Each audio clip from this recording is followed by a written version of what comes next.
to vlog number 8. With me today is Mr. Jones. He knows it all as much as I know it all.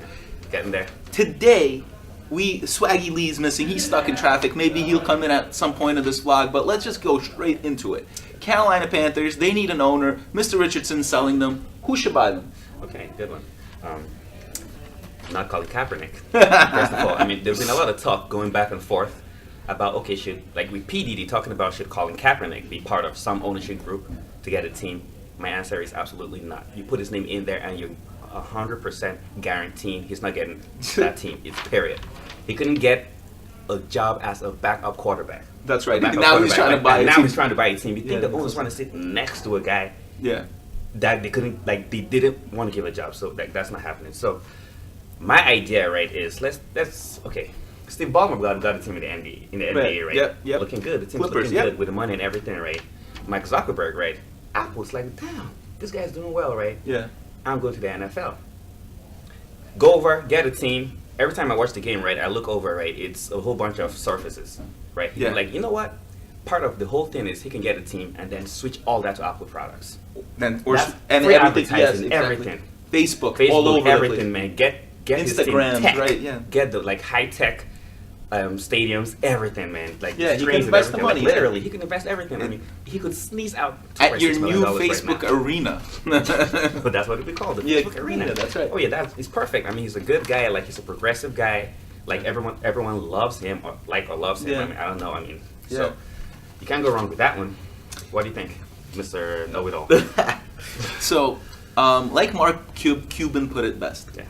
Mark Cuban said that I don't want to invest into the NFL. I have the Dallas Mavericks, and I'm happy with them. You know why? Because the NBA is a growing league. He thinks that the NFL isn't going anywhere. It's a declining league. And you know what? After all that's happened, I'm going to agree here. And I know that I said that, everything that I said about the commissioner, Roger Goodell, but here I have to agree with him. If I was forced to invest $3 billion into the Carolina Panthers, I don't know if I'd ever be able to recoup that investment because the Dallas Mavericks, I believe he bought them for like $250 million, and now they're worth $2 billion. He can trade a franchise for a franchise here, pretty much, right? He can. I don't think he has to sell. I mean, he can literally. No. I think one of the regulations states that you can't own multiple franchises among different sports, and I kind of understand that, but I don't know. I think it's just too big of a price to pay. I don't think they have a big market at all. I mean, they have a big enough market, but the problem I feel with sports right now is they're perfectly valued. Like, yes. 10 years ago, they were probably undervalued to a certain extent. That's why everyone was going and buying the teams at like maybe $2, $3, $4, $5, $600 million. But right now, right, teams are worth $2-3 billion, right? Yeah, that's best insanity. case scenario in 10 years. I don't think it's the best case, but I feel like, is it going to grow to 10 billion? Well, that's an inflation question. I don't know. Yeah, you exactly. never know. I mean, the market, like the NBA, soccer, you never know what's going to happen. But I mean, I quickly want to jump to the second biggest story that has happened recently, and that's Giancarlo Stanton coming over, and he is now going to be a New York Yankee. Yeah. And that is the greatest news that I've heard in a long time. We traded for him? Nothing. We gave up nothing to get him, which is great. Thank you, Derek Jeter, a true Yankee. Oh, yeah. Derek Jeter just hooked us up with the best player in baseball, the MVP. Yeah. Do you think the Yankees should be favorites going into next year in the Major League Baseball? Hold up one second. Let me pull this over. Our producer is a Mets fan, so she's like, no, but let's go. I'm gonna look at the projected starting hitters for the New York Yankees, right? Yes. Just listen. Brett Gardner, Aaron Judge, Giancarlo Stanton, Gary Sanchez, Greg Bird, Didi Gregor. Are you kidding me? Listen, I'm going to go and get tickets right now. Listen, the pitching, we get it, right? The pitching, they did another pitcher, the starting pitcher. But just going in there, right? And think about it as a pitcher, right? At that lineup, right? Yeah. Who are you going to pitch around? Yeah, who are you going to pitch around? You can't pitch around anyone. Like, it's got to be a home You put a run righty or a galore. lefty, it doesn't matter. Right. So, like, I don't know about whether they're going to make it to the World Series. I mean, with a good pitcher, he's the Yankees that can afford it, right? Get another good starting pitcher, right? and I think they're making it to the World Series. I mean, they 50-50. They just signed 100%. CC Sabathia. Exactly. They just signed CC Sabathia. I mean, we can give up 5 runs a game now. We can give up 5 runs, and what are we going to be averaging next year? 7 runs, 8 runs? It's going to be ridiculous. Absolutely. It's like 3 home runs a game a given. Yeah. We're going to get Aaron Judge hitting 50 home runs. We're going to have Stanton hitting 50 home runs. We're going to have Sanchez hitting 40 home runs. That's 140 home runs, and we've only gone through 3 players. But I guess a bunch of guys are going to go into the game with a glove, with a baseball glove. Exactly right. They're going to put like 5 players in the infield. They're not even going to play with the shortstop. No one's hitting it there. You know what I mean? They're either striking out or hitting a home run. So I mean, we're a decent pitcher away from having the best team in baseball. There's no question. And their really pitchers are great too. Exactly. So it's Like the Dodgers have the pitchers, but can Kershaw pitch all 7 games? And I don't think so. I don't think he's capable of pitching 2 games in a row. So therefore, the Yankees should undoubtedly be the favorites to win the whole thing.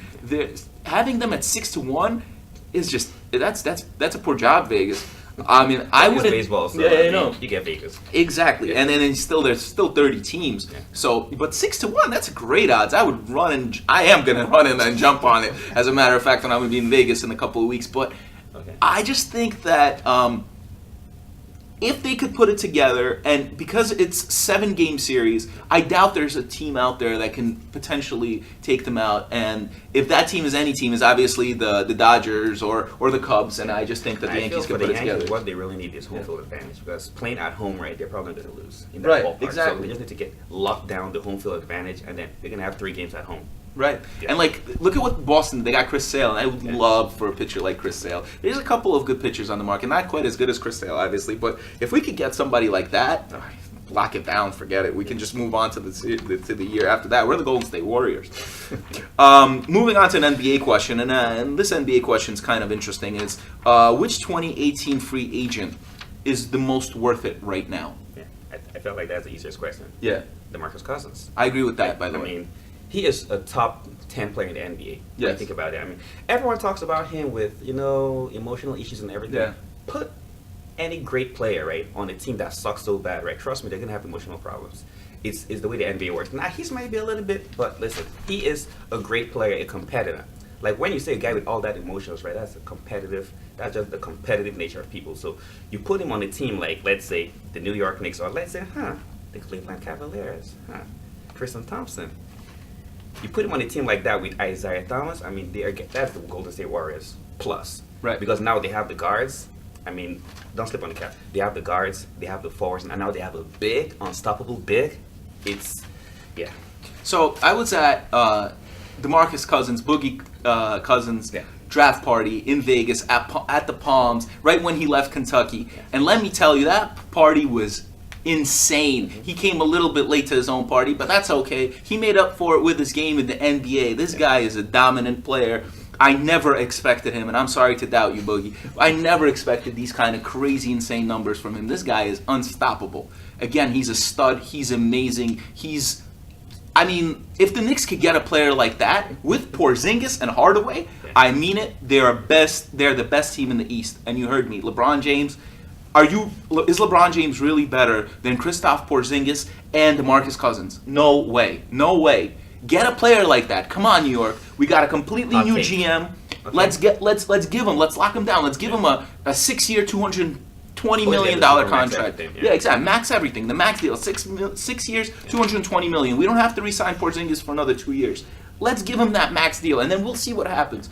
That's what I want the Knicks to do. I want them to step up because I want to go to games knowing that my team is the best team in the East, and we're going to the finals, and we're going to beat Golden State. Yeah. I said it here first. Get a good player like that, and we have a shot. Okay. Honorable mentions, though, is CP3, PG3, Yes. PG13. Yeah. I mean, CP3, like, I thought about that. The problem is this season, right, he's been getting hurt way too much. Isaiah Like, Thomas, he's too. been hurt. Yeah, Isaiah Thomas. But Yeah. the problem with Isaiah is, like, we need to see him come back in the Yeah, field. exactly. If he Right, could so come back strong. Let's say if he comes back strong, right, I'll put him ahead of Chris Paul. Yeah, I agree with Comes out you. strong. Because Isaiah Thomas, he's been the underdog his whole life. Right. Mr. He has the Napoleon. exactly, number 6, Yeah, the number Napoleon 60th pick overall. mentality. Yeah, Sacramento. By the way, the Sacramento is like they're the best team in the league. Picking Isaiah Thomas, the Cousins, and they just get rid of players. Good job, Vlade Divac, doing his thing over there. Never won anything in his life, and now they made him the GM, and now he's doing his thing. And I'm gonna knock on Vlade Divac because he was never good. So that's it.